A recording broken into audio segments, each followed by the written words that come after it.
बिहार में नई महागठबंधन की सरकार बनी है और अब जो तमाम राजनीतिक दल हैं वो उन 3 सीटों पर निगाहें टिकाकर बैठे हैं जहां उपचुनाव होना है। बात की जाए तो विकासशील इंसान पार्टी के संरक्षक मुकेश सहनी ने अपने रणनीतियों पर काम भी करना शुरू कर दिया है और इसके साथ एक बड़ा जो जनसभा है उसको संबोधित करेंगे। बता दें आपको कि मोकामा, गोपालगंज और कुढ़नी ये 3 ऐसे विधानसभा सीट हैं जहां उपचुनाव होने हैं। फिलहाल इसको लेकर अब तक जो चुनाव आयोग है उसने कोई जानकारी नहीं दी कि चुनाव कब होंगे, लेकिन विकासशील इंसान पार्टी ने कमर कस ली है और खुद वीआईपी के जो संरक्षक हैं मुकेश सहनी, उन्होंने कहा है कि तीनों सीटों पर जो पार्टी है वो अपने उम्मीदवार को उतारेगी। निश्चित तौर पर इन 3 सीट का जो गणित है उस पर काम मुकेश सहनी ने करना शुरू किया है और उन्होंने कहा है कि जिस तरीके से हमारे साथ बीजेपी ने दगा किया, हमें एनडीए गठबंधन से बाहर किया, उन तमाम चीज़ों को जवाब देने के लिए ये जो 3 चुनाव हैं बड़ा ही महत्वपूर्ण है।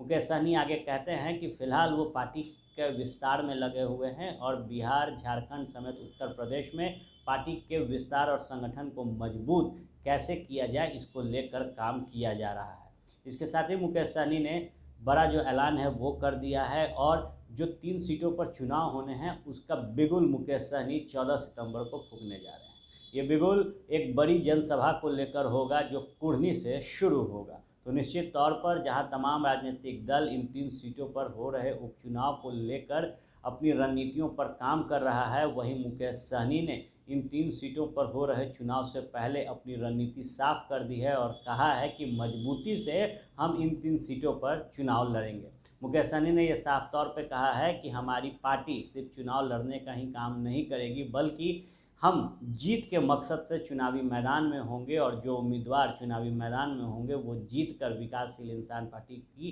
ताकत बढ़ाएंगे। बता दें कि जिस तरीके से मुकेश सहनी ने कई दफ़े ये आरोप लगाया कि भारतीय जनता पार्टी ने उनके विधायकों को तोड़ा और जो छलावा है वो मल्लाह जाति के साथ किया गया, इसके बाद मुकेश सहनी एक करारा जो जवाब है वो बिहार के तमाम राजनीतिक दलों को देने के लिए तैयार है। वहीं पत्रकारों ने जब मुकेश सहनी से इस बात की जानकारी ली कि जब 2025 में विधानसभा चुनाव होंगे, 24 में लोकसभा चुनाव होंगे, उस दौरान पार्टी किसके साथ गठबंधन करेगी, तो साफ तौर पर मुकेश सहनी ने कहा कि फिलहाल चुनाव आने में वक्त है, लेकिन जो पहला मकसद पार्टी का है, जो पहली रणनीति मुकेश सहनी की है वो इन 3 सीटों पर हो रहे उपचुनाव को लेकर है। देखने वाली बात होगी कि जब चुनाव की घोषणा होती है तो जहां मुकेश सहनी ने अपनी योजना पहले ही सामने रखी है, उसके बाद कौन कौन से घटक दल अपने उम्मीदवार